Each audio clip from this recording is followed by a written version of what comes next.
Hello everyone and welcome to Tech Upskill channel. In today's video I will show you how to fix the issue when your taskbar is missing on your secondary monitor.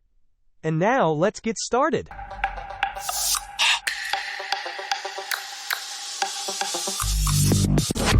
To resolve this problem, begin by right-clicking on the Start button and then select Settings. Once you are on the Settings page, navigate to Personalization. On the right-hand side of the Personalization section, look for the Taskbar option and click on it. Within the Taskbar settings, you will need to find and select the Taskbar Behaviors option.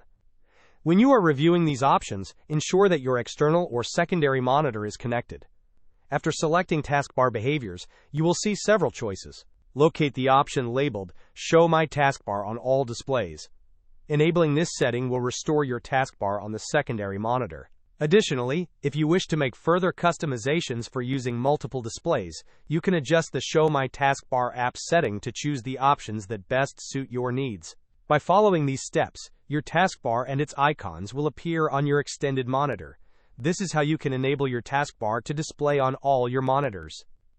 Hope this was helpful. Don't forget to like and subscribe if you enjoyed. As always, thanks for watching, and I will see you in the next video.